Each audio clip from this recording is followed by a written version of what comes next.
Today I'm cooking stingray curry. It is slightly spicy, creamy, and delicious with rice. This recipe is for 8 to 10 servings.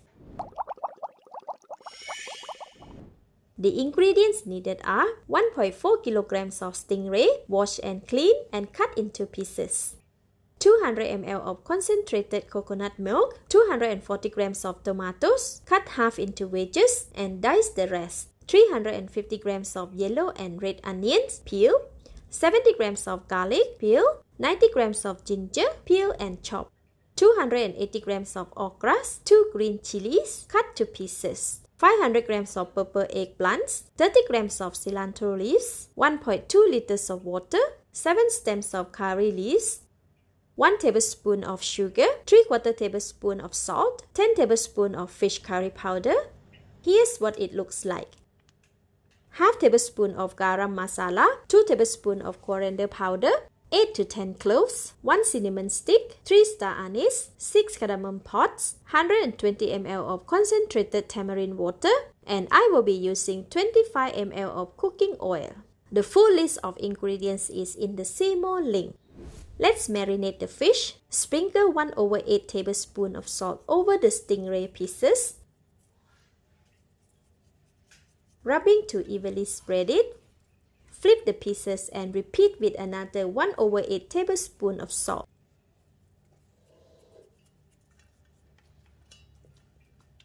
Set it aside. Blend the ingredients to paste. Add the ginger and blend until it becomes a smooth paste with a hand blender. It takes around 20 seconds. If using a normal blender, add in 25 ml of water to help with the blending. Remove from the blender and set aside. Do the same for the garlic, blending it until become a fine paste. Set it aside. Repeat for the yellow onions. Set the yellow onion paste aside. Lastly, blend the red onion until smooth and fine. Set it aside. Let's cook the curry in a non-stick pan over medium heat. Pour 25 ml of cooking oil and wait for the oil to heat up. This will take about 1 minute. My 32 cm pan is too small for this portion of the curry, so I recommend adjusting it with a bigger pan or halving the portion. Once the oil is hot, wash and add a non-powdered spices, cinnamon stick, clove, star anise, and cardamom pods. Strip the curry leaves from 4 stems and add them to the hot oil. Stir fry the spices to cook them for about 15 seconds. We want to release their essence to the oil. After 15 seconds, when the fragrance is released, add the ginger paste and garlic paste. Stir to mix the paste for 20 seconds. The paste and oil will be very fragrant and well combined. Next, add in the red onion paste and yellow onion paste. Stir for another 20 seconds or until pastes are well mixed and incorporated. There should be a lovely fragrance now.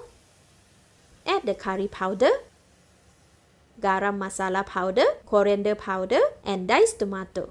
Stir fry continuously with a spatula until well incorporated. This will take about 2 to 3 minutes. After 2.5 minutes, the curry paste is now dry and very thick and super fragrant. Pour in 1.2 liters of water. Gently stirring to dissolve the paste into a thick gravy. Continuously stir until all the lumpy paste has dissolved.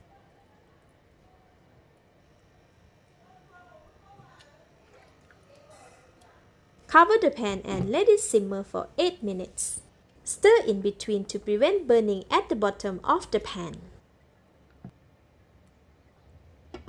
Now let's prepare the vegetable. Remove the stem from the eggplant and cut it into thick wedges. Submerge the cut eggplant into the basin filled with room temperature water to slow down the oxidation rate. This results in beautiful white eggplants in our curry later. Make sure to trim the black part and discard them. Alright, the eggplants are done. Let's cook them. After 8 minutes, open the lid. The curry has come to a rolling boil. Give it a gentle stir Discard the water from the eggplants and add them to the curry, distributing them around the pan to cook them evenly. Cover the lid and let the eggplants to cook for 5 minutes. Stir and rotate the eggplant occasionally for even cooking. Now let's prepare the okra. Give them a wash. Then, with a clean knife, remove the stem. Once done, set them aside. After 5 minutes, check on the eggplant. They should be 70% cooked by now. Add the rest of the salt, which is about half tablespoon, sugar, and tamarind juice. Stir to incorporate them into the curry. Then, raise the heat to medium-high to ensure the curry is vigorously boiling. Carefully drop in the stingray one by one, arranging them all around the pan. Ensure that they are fully submerged in their place. Once the stingray are added, avoid stirring the curry until they are all well cooked. This is to prevent the fishy smell from leaking into the curry. Top the curry with okras, cut green chilies, and tomato wedges. Cover the pot and let it cook for 8 minutes on medium-high heat. After 8 minutes, open the lid. Smells so good. The fish and vegetables should be fully cooked now. Gently stir to rotate the vegetables.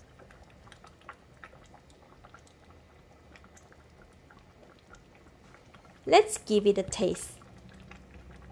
Very delicious. More seasoning can be added as preferred. For this, it's perfect. Add in 200 ml of coconut milk around the pan. If your pan is as full as mine, gently stir the curry to incorporate the coconut milk. Continue to cook for 1 more minute to ensure the coconut is cooked and is well combined with the curry. Switch off the heat. Sprinkle chopped cilantro and the rest of the curry leaves over the curry. Gently submerge them with a spatula.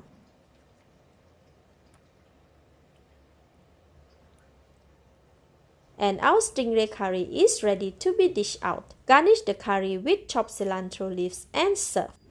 Let's eat! Delicious! It's so fragrant, creamy and mildly spicy. The fish is tasty and fresh, tender and full of flavor from the spice and paste. This will be perfect with rice. Thank you for watching. Please like and share if you have enjoyed the video. This is Home Cooking with Somjit. Thank you and bye-bye!